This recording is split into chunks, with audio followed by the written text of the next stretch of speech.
Okay, let's take a look at these trees. Now look at this tree. This is real interesting. So this is how this tree grew. I grafted it here, it grew to this point and it stopped.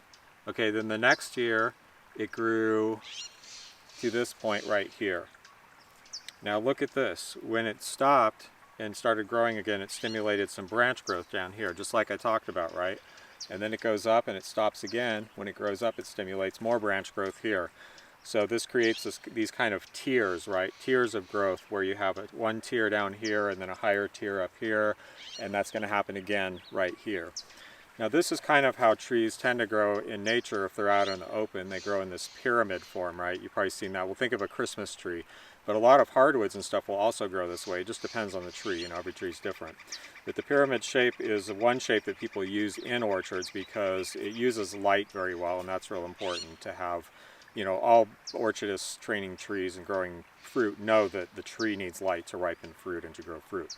So the pyramid is a pretty efficient shape. It has these long sloping sides that get sun down all sides of the tree, and that's how trees often want to grow. Now again, I don't want to go into the details on why I use the training methods I'm using now because we're going to talk about that later. But let's just say that we have this tree and we don't want it to grow into a central leader tree.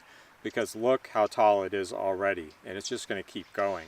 It's just going to, if this was a full-size seedling, like a vigorous seedling like this, because this is a new, you know, this is just grown from a seed, and say this was on, you know, full-size roots, it's going to get really tall.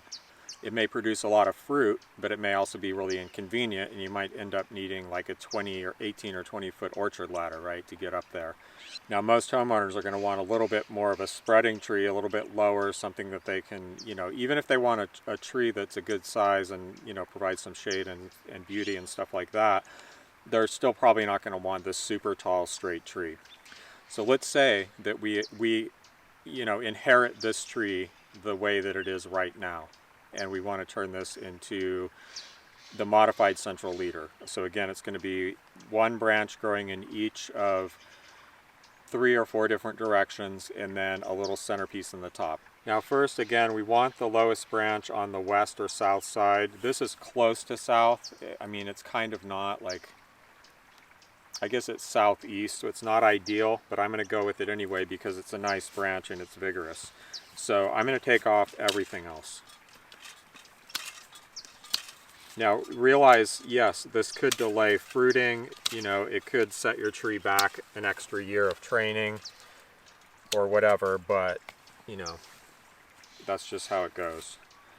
Okay, now we want another branch growing, you know, out this way. I'm going to pick this one right here. It's a good height.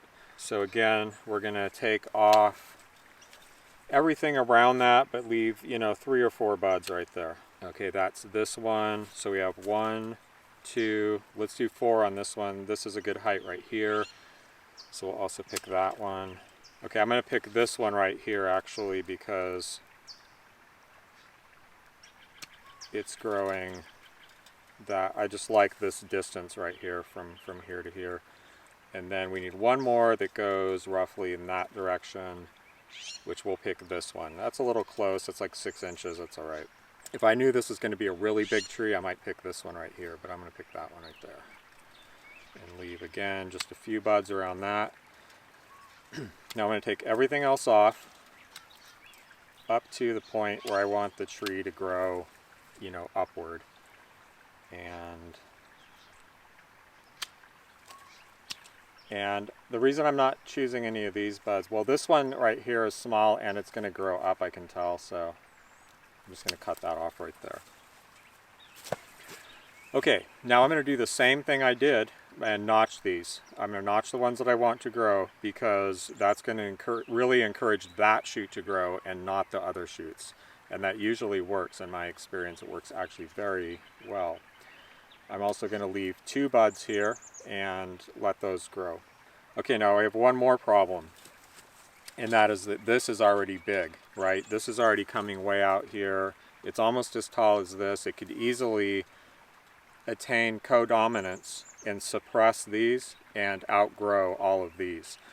So instead of cutting it off, I'm actually just going to cut it back to at least out here. If I cut it here, to an outward facing bud, that's probably adequate. I like that because I know this branch is kind of going to go like that and then it's going to start growing up.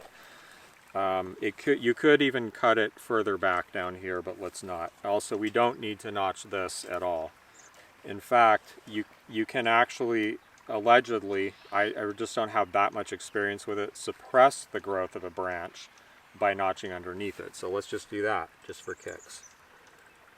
This is a tool that I just have not used enough to comment on because I don't usually need it. But, you know, in this case, it would be real interesting. If this can slow the growth of this branch for 1 year while these catch up, that would be excellent. Okay, so I'm going to notch that. Let's get, uh-oh, did I break that? I did. I broke it. But you know what? This is real interesting. So let's just see what happens with this. So I broke this, but there's going to be little dormant buds around the base of this. So let's notch this, you know, real well, pretty wide, a full third around the trunk, maybe even halfway around the trunk. And I'm also going to scrape the wood a little bit to make sure there's no cambium layer, you know, bringing nutrients up the tree. And let's see if this will force that bud to grow out this year. I'm also going to remove all this competing growth. All of it. And normally, like I said, I wouldn't do that. And let's see if that grows. There's no leaves on it at all. Okay, now this one, I'm going to be careful not to break. I think the file is a great idea for this. I've never actually used it, but I know other people use it. I learned that from Robert Courick's cool book, Designing and Maintaining Your Edible Landscape Naturally. Very cool book. I've communicated with him a little bit by email, but I haven't got to meet up with him much in person yet. But I've been reading his book for, I don't even know, 25 years maybe? 20, 25 years. These are the techniques you're going to use basically. If you have branches that you want to keep that are already long, just make sure you head them way back to kind of set them back a little bit and make sure that your other branches can catch up, because again, it's real important to kind of maintain this co-dominance, to like establish the co-dominance early with these systems, because you want to think of it as not necessarily just, you know, like you're growing branches on the tree, but more like you're growing multiple trunks. Kind of think of it that way a little bit more, even though they're not, you know, growing straight up. Oh look, this is flowering. That's exciting. This is a pretty young tree. Yes. Rubia crossed with Pink Lady. Interesting. The other thing we're going to do is we're going to walk around and we're going to look at some of my trees, because, you know, I've learned kind of in the school of hard knocks here, following these basic recommendations. I don't always follow up on my training and some stuff got away, and we'll look at the history of those trees and the way in which the things I've done have affected how they grow, basically. Remember how I removed a lot of this competing growth? Well, that's important, because if the tree has a lot of branches like this and you just keep letting this stuff grow, none of these will grow big. And the goal of, you know, this particular system that I'm trying to do, and again, you can apply these tools elsewhere, but we're concentrating on these systems now because I think they're good for, you know, the average person. These aren't going to grow into these main kind of trunk-like branches that we want, right? Again, we're going to have, you know, like with this system, with this tree we just trained up here, we had 1, 2, 3, 4 branches and then the top. So it's almost like the top has 3 main trunks or something like that. And if we want that, then we need to reduce this competition and guide that energy and all those, you know, resources into the places that we want it. So you know what, let's just train this up. And look at this, we conveniently, they're not in the directions that we want necessarily, but I'm gonna say that's okay anyway. This one goes that way, this one goes directly this way, this one goes directly this way. So let's just keep those. I like those. Now, if I don't take all of this off, and it's okay to leave a little bit of it, but if you leave too much, it's going to take energy from, you know, these growing, and you're going to have a problem. So I definitely want to take that one off, because it's going to take away from this. And let's just leave, we can leave a couple of these, not a big deal, but most of these we want to take off.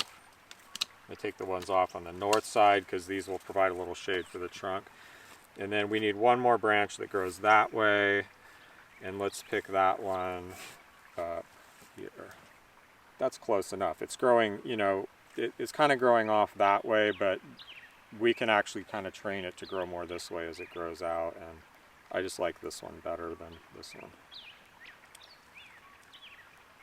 See if I can do this without breaking that. So this one, I'm definitely going to notch that. You know, this all depends on what your goals are. If you absolutely want fruit the soonest, if you have a short-lived tree, none of this matters. You know, let more of these points grow until the thing comes to fruit. But what I'm doing here is I'm saying this is the form of tree that I want. That's going to give me a long-lived, healthy tree, and this is how I'm going to get it, and I don't care if it sets me back a year or even 2 years. Like, this is what I want, right? Shorten this back. We'll just do it to there. This one I'm bringing to an outside facing bud there. I'm going to take this off for good measure. I'm going to take that off the top.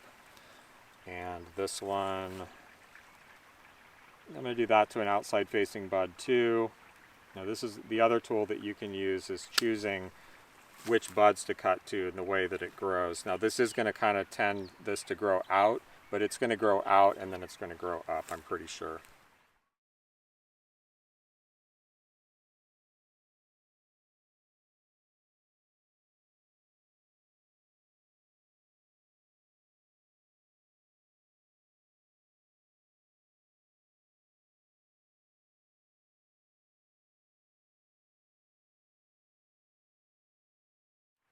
And when this grows out, I said we're going to train it that way. What I'll do is I'll let it grow, and then I'll probably cut it off to a bud that grows in that direction a little bit. You can also just bend it for a year with a piece of wire or something if you want it real specific. So yeah, this is not looking too good here. I'm going to cut that back there. I think that's better. In fact, I'm going to cut it all the way back to here. Is there anything? I'm going to cut this to that little bud right there. Now we have our 4 main branches. This is the last one going this way. I'm going to come up.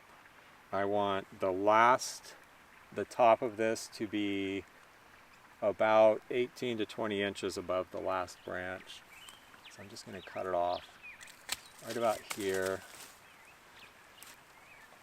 Now ideally these would already have grown into branches before I cut this off, and they'd already be competing with the top. Okay, that's real important. So I don't want to notch these because I actually want this one to grow and catch up with them. And you know, I probably could, maybe even should bring this down a little bit further, but I think I just want to bring it to the point about where I would actually want it to branch and leave it at that. So let's just see how this grows back. Again, you know, this is remedial pruning. It's an art, not a science. I'm not 100% sure what's going to happen there. Just one more thing I wanted to say. There's a good chance I could have left these longer and allowed them to grow and still got this branch, whatever that branch there, to catch up with them to an extent. But just, you know, from my experience in the past, I would actually prefer to just shorten these back, you know, set them back a little bit and allow this time to catch up so we can establish this like real even balance. So think of it as a balanced growth. Okay, thank you for watching, and go train those trees, get them early. You know, it's going to be maybe a little hard to go in here and say, well, you know, I don't really want any of this stuff to grow. Like, I really should move more of this. And I don't want any of this down here, right?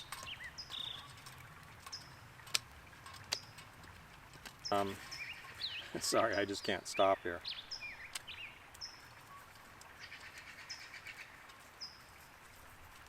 Let's just take off some more of this stuff. I'm going to leave some of these, but take most of them off. I'll check up on these trees, and if they're growing, you know, too much of the stuff is growing in the summer, I might cut it off or something like that. Okay, that's it. If these trees don't die of, you know, disease, or who knows what could happen between now and when, but we will follow up on these guys and take a look at, find out how they grow in the future. I'm just gonna take that off too.